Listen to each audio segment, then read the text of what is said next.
Hi, Bud? Yeah, hi.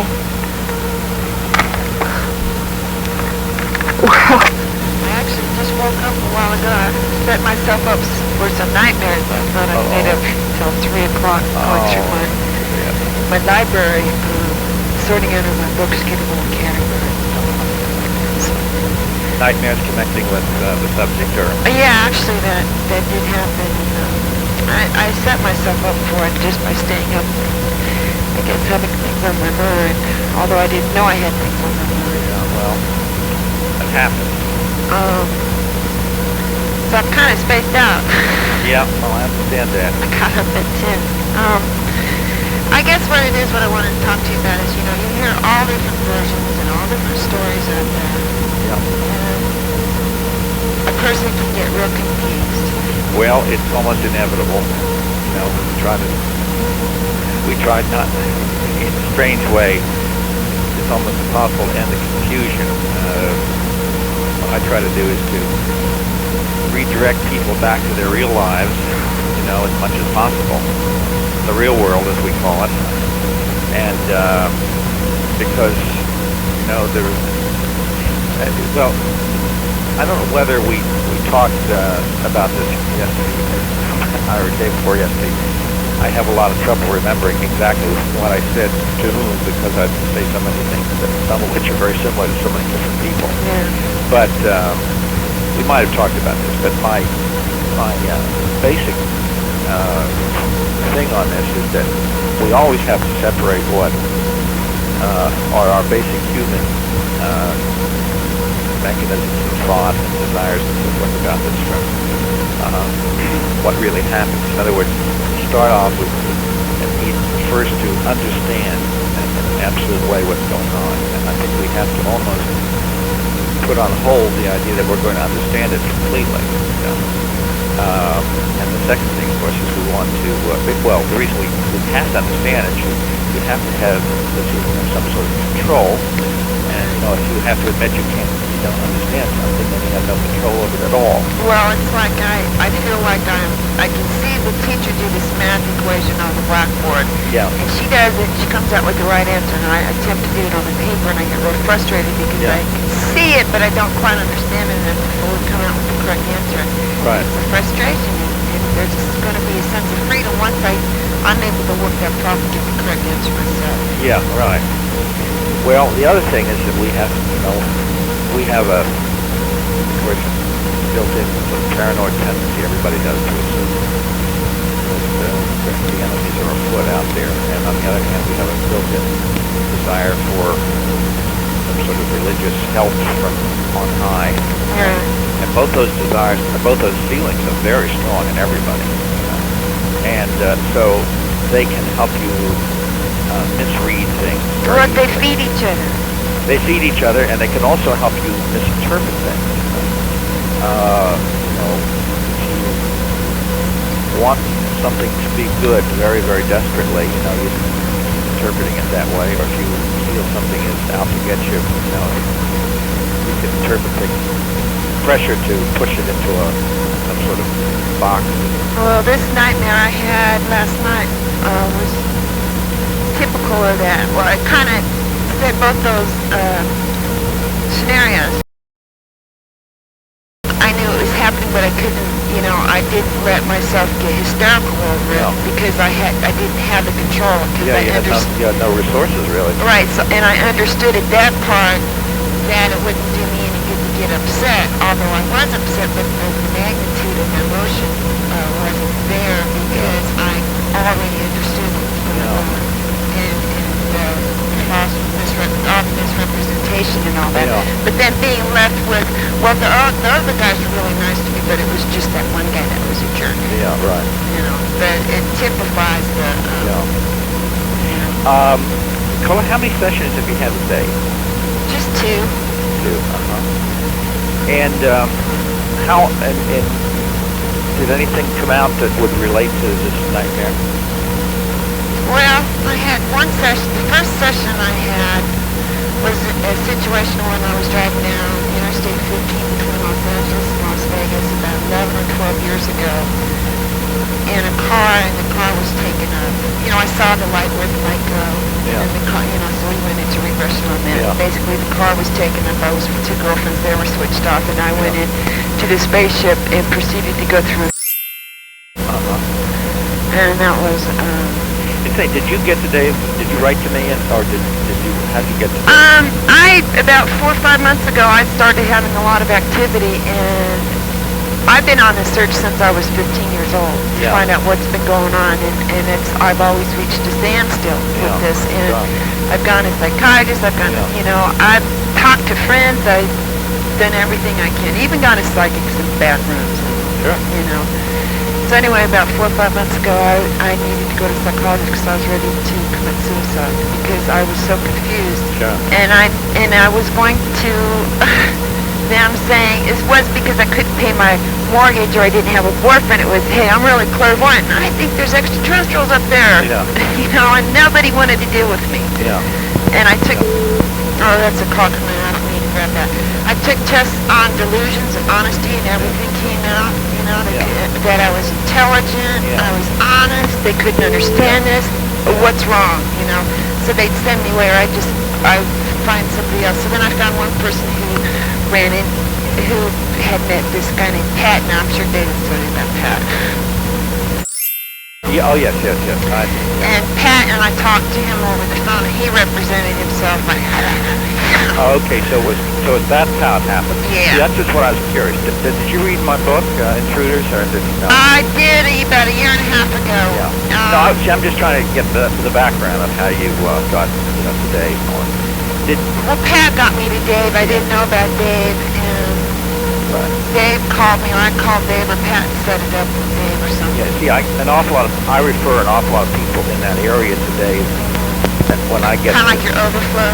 Oh God, overflow. You know, I got back here at the end of September, and there was a huge envelope of letters that waiting, and 2 more came after the next 2 weeks. Probably another maybe 200 or 300 letters. It's amazing. And you know, the book's been out. The book's been out for a long time. But anyway, it's never ending. And there's just no way even to get caught up, even though it has assistance and help, but not much. It's really a bitch. But anyway, the thing is that I was just trying to trace down, because I thought maybe if you'd written to me, I would have remembered the letter in some way. But basically, to get back to it, let's take the nightmare last night. Did it seem real in the sense that because you know, nightmare can be either obviously, you know, a real event or a garbled mess out of, you know, what all dreams are. It seemed like it was just a nightmare just because of the group situation. Because I was in bed alone. Right. You know. And how about the party? Were there people at the party, and there was a place in the dream that you remember? I was at a house, I don't know whose house, but it was a house, and the people that were there at the house I knew. You know, I have a situation where a woman was floated right off the couch, sitting with her legs folded under her, you know, like a cross-legged. No, it was almost, but you know, just cross-legged. And she was a party like 10 or 11 people, and they were all switched off, and she was floated right out the door past 10 or 11 people at a party. And she remembered that, floating off the couch towards the door, consciously. And the very next thing she remembered was sitting in a luncheonette, like a morning. That's bizarre. Yeah. And you know, 7 hours or something. But we worked on that. But so in other words, the image of being floated out of the party is not exactly, or I mean, other people switched off and been through it. Yeah, well, last night, and I started my period last night, so I had to kind of rape me off. Yeah, well, that also, you know, that could trigger the dream, I guess, too. Yeah, plus, I just stayed up too late last night. But I would say next time you're with Dave, you ought to remember the dream. I remember most of it. I mean, do a regression on the dream. I think so, huh? Yeah. Well, there may be some incidents in the past that this, you know, relates to. Well, I've had lots of dreams that I'm looking back now and just thinking that they're a recall. because well, they could be pieces of unconscious. You see, when they it's kind of almost like a pressure situation. When they repress your memory, it's not really gone. It's there. It's almost like they're pushed it way down, and it's going to bits and pieces are going to come popping out in various ways. And dreams are very clear ways. Oh yeah, and last night I was talking some weird language last night in the dream. And I was reading the script of the language too. The thing about Colette, about trying to remember what it was that they taught you and so forth, and the problems. I would see in terms of order of importance, the first thing you've got to find out is what actually happened to you. There's absolutely no doubt in my mind that sometimes a person, for instance, people have been shown images that look like the world blowing up and everything. And of course, they think that the people who get these images think that they're getting telepathic messages about the future. Precognitive. Exactly. And in fact, what you may be being done is being shown is something to trigger emotion, just as a kind of a test. We have those projected tests where they show a photograph of right, a man and a kid and this and that. And you respond. Yeah, you're supposed to tell what's going on in the picture. Well, I think that too many times people assume that they were shown the vision of something that's really going to happen.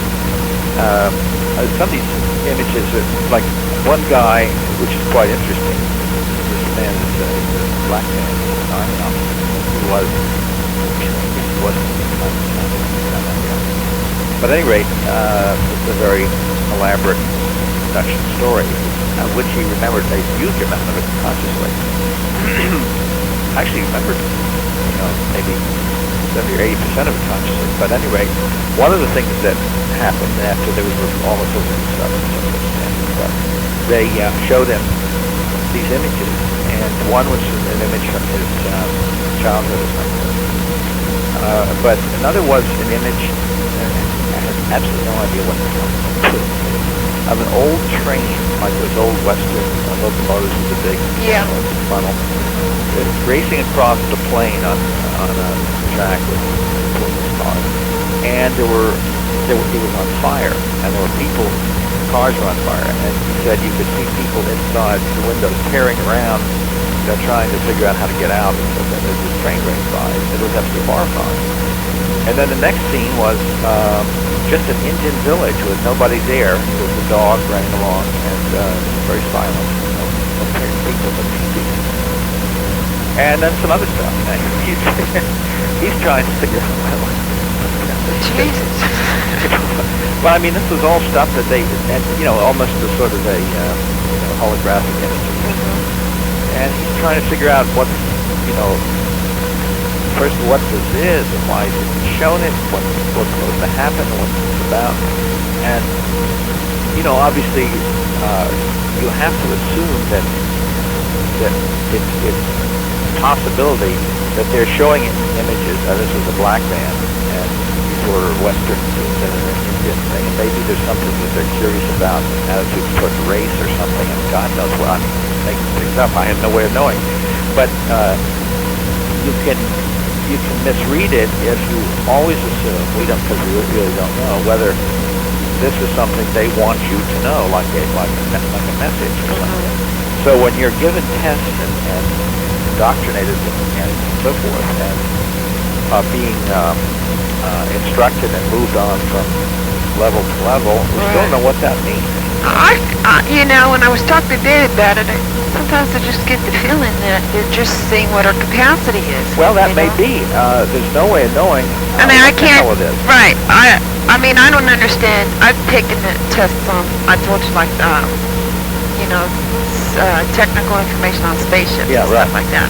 Like, weirdest things, Well, I have so many people who've been given information, and I have put some of them together, and it seems to contradict.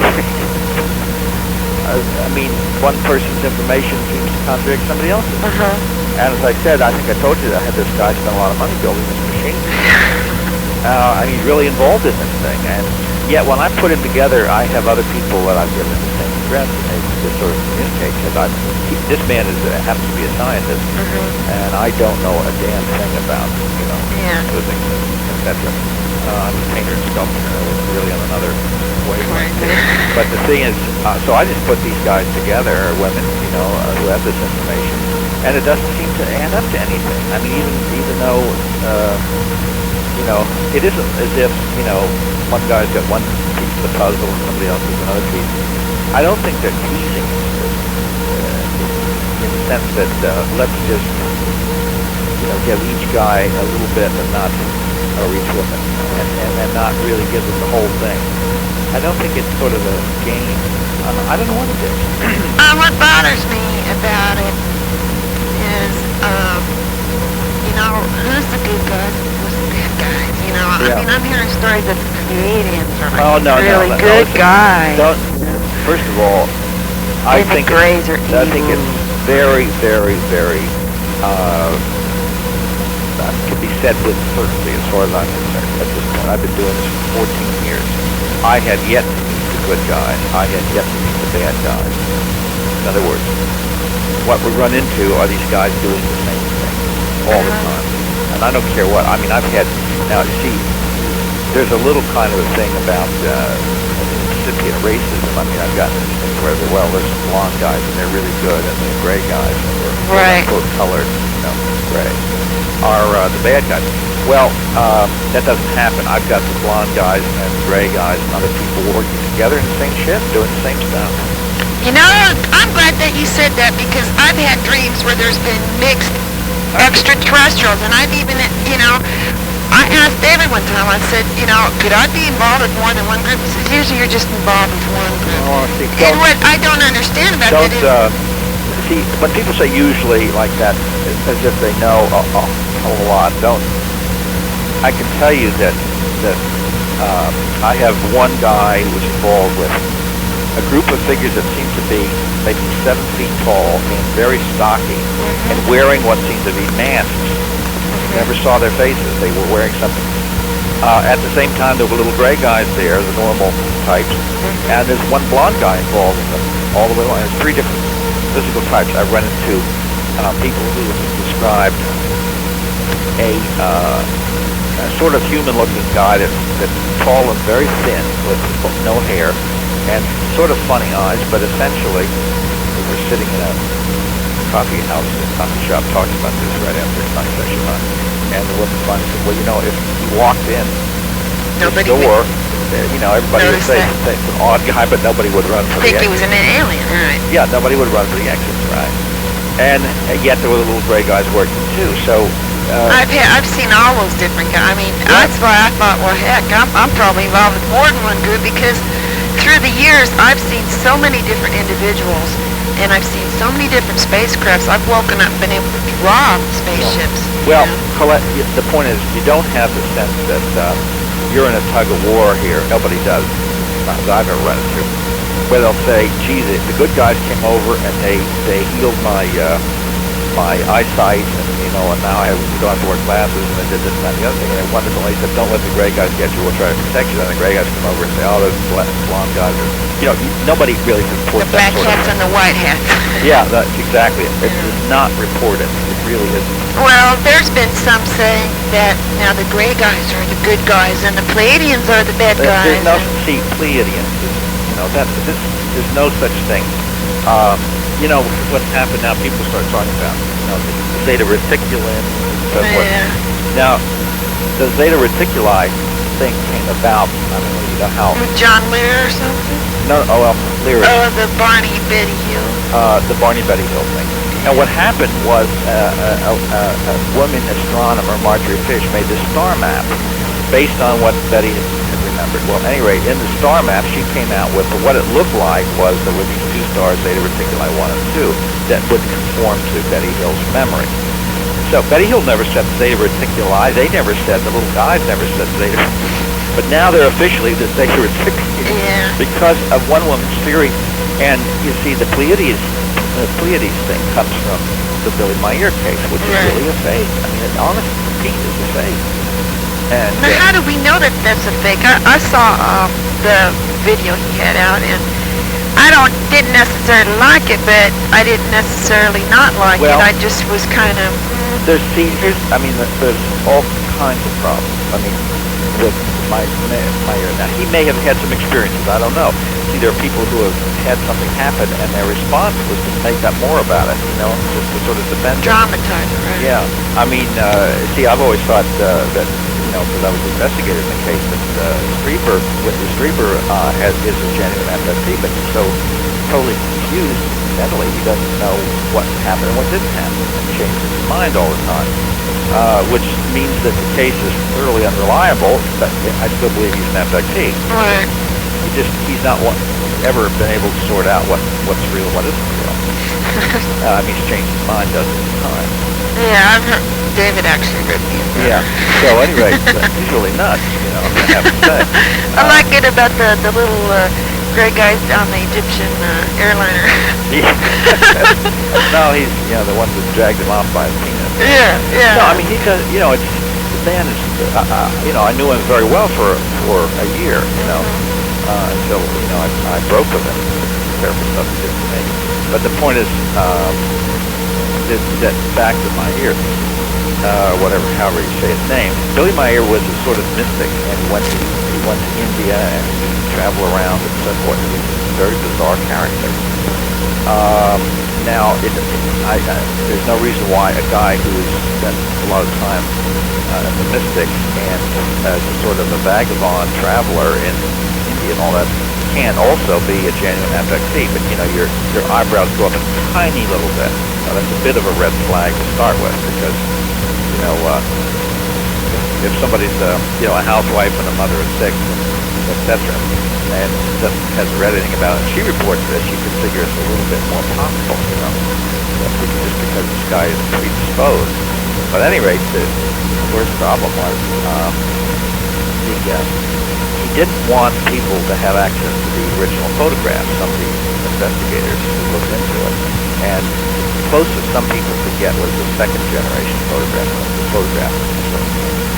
and when they were computer enhanced, edge enhancement, little strings were shown holding the strings up. Then, of course, one of the guys who worked with him broke with him, partly because he found in Meyer's garage models for all these UFOs in the pictures. Yeah, but Billy Meyer, guess what his explanation was? Well, he said, well, sure, he said, but I made the models after I took the pictures, just so I could sort of visualize it better. He probably had some, went down to Nepal, though, and had some really nice metal work done. Right. Now, on the other hand, he has this, he says he's given all this writing from the whoever they were and so forth, and it's in sort of old German, but they had somebody look at translate the things and said that there are a lot of mistakes in it, and there's a lot of phrases that are only New German, and it's like if you were a contemporary German trying to write in old German, these are the mistakes you would make, etc., etc. The main thing is none of it really conforms to what anybody else is getting and all these other things. I have no stake in any particular theory about this. I'm not a theory, tending person. I don't push the theory. My thing is I go where the data leads. What people tell me over and over again. If I keep getting the same damn thing from everybody, then I trust it. And the Billy Meyer thing. This is a guy who was, in a certain sense, one of society's losers. Guys who were dealing with one arm. And he was very mysterious, and he was very spiritually and mystically inclined, and sort of a charismatic character. And on the bottom of the social, not in the middle or anyplace else. And therefore, when you start finding out things like this with the problems with the models and the photographs and so forth, and you realize that the stories don't jive with anybody else's. You see, we don't have a lot of people in Switzerland. Even I don't think there may be one that research that ever cited the UFOs that he cited. Now, there's this recent Gulf Breeze case, where we have all kinds of people who also saw the UFO at the same time that was being photographed and so forth. Anyway, I don't want to get into this, but I wouldn't go on anything but your own personal experience with the phenomenon. My own personal experience with it is, I think that I've been with a lot of different types of characters. I've been on different levels. I knew I had an intuitive feeling about children a long time ago. I have physical symptoms after I'm abducted. I don't know if David told you about the blue milk in the right breast. Well, I have the red milk in the left breast. And I just, And this is when you're not actually nursing a child, isn't it? Right. This is after, I've had one of those odd dreams. Yeah, right. And then you wake up, and I feel like my emotions and my spirit's been sucked out, just vacuumed out, and tired and wasted. Yeah. And my boobs are sore, and I check them, and there's blue milk coming out of the right one, and red one coming out of the left one, and I'm just going, fuck. Yeah, I can't believe this. Exactly. Well, Colette, this is what I think I try to get everybody to do. Instead, and I don't sit around worrying, where are they coming from, who are they, how many groups are they good guys or bad guys? We can't get one in the room and question them. We can't, we don't have photographs, we don't have any solid information from them that's reliable. I always say, the only thing worse than trying to trust the United States government or trying to trust them. Trusting them. Exactly. That's why I stay out of the government cover-up issue, because I said I only have one can of worms right now, which is the aliens. But if you add the American government on top of the aliens, you got two cans of worms. And so it's simpler. I only have one horrible mystery to handle. But the thing is, what you have to get away from, I think, everybody has to, is over much worrying about, who are they, what are they doing, where do they come from, what are the ultimate things. All the things which we so far don't really have trustworthy answers on. And what you have to start with, and it's the healthiest thing to do, is yourself, your own feeling. And I think, Teresa Carlos was a dealer, and she was a Russian Jew and a wonderful woman, very funny, and been through all kinds of awful stuff. But anyway, I would like to look at politics. She'd say, stop, but just a moment. I just want to know one thing. Is it good for the Jews or bad for the Jews? Which is really had a kind of direct attention of Laura Lamb. But the basic thing is about this. You start with this. If the first thing that's happened good for you, whatever it is, just like saying waking up with physical symptoms and feeling funny and similar. And if it's not helping you, when you wake up in the morning, whatever it is afterwards, then you have a reason to be a little bit pissed, right? Yeah. And you see, like the child that's being sexually abused by her father, it doesn't work for the father to say, I really love you. Right. I love you more than you.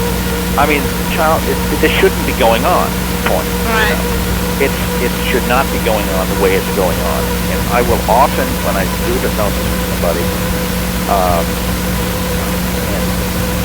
and maybe the second or third session, I'll say, okay, now what I want you to do is to visualize, one of the little guys that you in the lot, there's one. And I said, now, you never maybe had a chance to have a real conscious conversation. I said, I want you to look at it, and I want you to tell him what you feel has been a benefit, has been helpful about this relationship so far.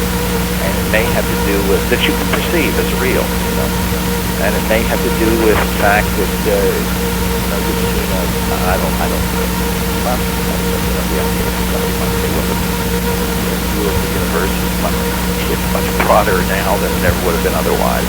They have a sense of, there's a sense of awe that a person can't have who hasn't been through this, and so on and so forth. And then when they finish with the good parts of it, I said, now I want you to look at them and say, if you had him sitting down right now and you could tell him how you like him to change what he does in relation to you and to other people that he going to be dealing with, or children, how should he be doing it differently? What's been the stuff that should definitely be improved? And people at that point, usually out comes a real long list. Don't paralyze me. Don't block out my hand. Explain what you're doing. Ask my permission. Just very simple things. And the child that's getting molested by her father shouldn't be sitting around worrying, is Daddy a good person or a bad person? What kind of person is Daddy really? The child is basically got to have Daddy stop it, and the child's got to understand that her own sense of self is being violated, and she's being exploited, actually, without having granted permission, sexually exploited. And that's where she starts. It isn't, maybe Daddy is on other levels a good person, and maybe Daddy, in some screwed up way, thinks he really does love you, and that's what he's doing, etc., etc. That's not where you start worrying. You don't worry about Daddy. You worry about yourself and what the stuff is helping, and how it should change, and how you can handle the impossible, and how you can handle it, and how you'd like it to be different. And those ultimate questions about whether or not Daddy is educating you along the way and somehow helping you, or maybe Daddy even heals something somewhere or other or something, those are all way down the pike of what, but after you have to get clear that in the meantime, stuff isn't doing any good. And there's almost, I think, sometimes a tendency with people, if they feel that they can't change it or can't help it or can't stop it, then it's a very human thing to say, well, maybe somehow or other it's the best in the long run.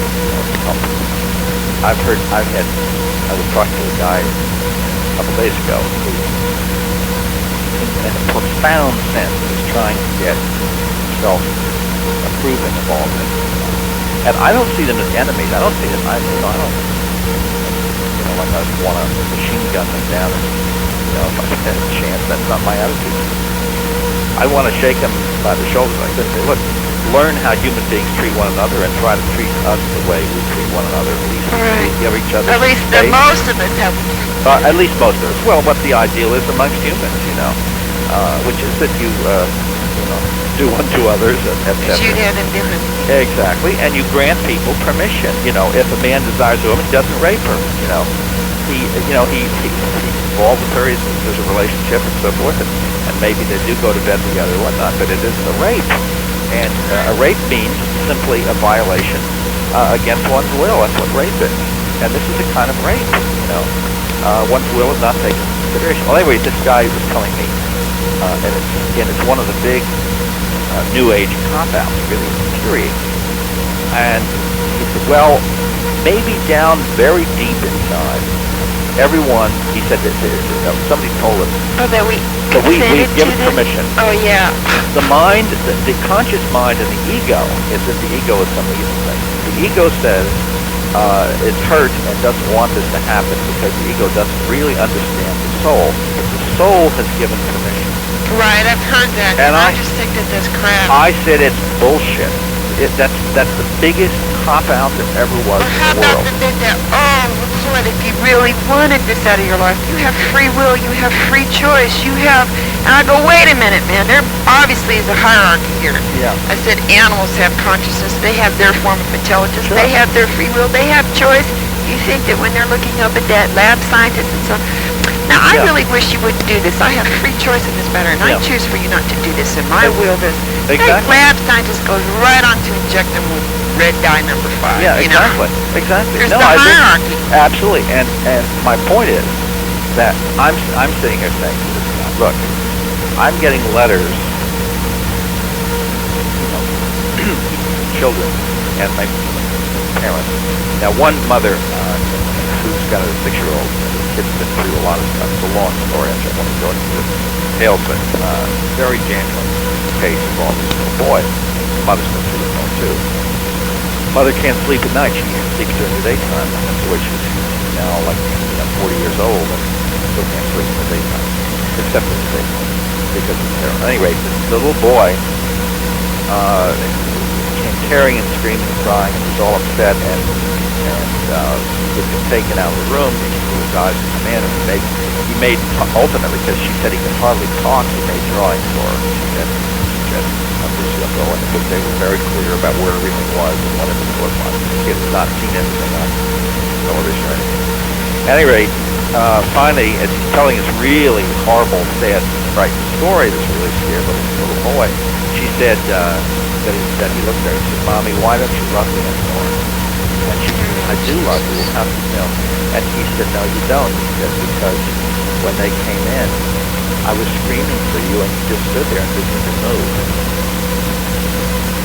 Now, I said to this guy, I said, "Did that little boy give him permission? Did his soul, some deep level?" And bullshit, this little kid scared to death because, even his relationship with his mother, in a sense of trust, had been damaged. And I said, "You can't tell me that on some deep, profound level, a person like this." I said, "Because given permission and really loves them and so forth." I said, "That is a cop-out beyond belief." I mean, every time, you hear a religious person, let's say there's a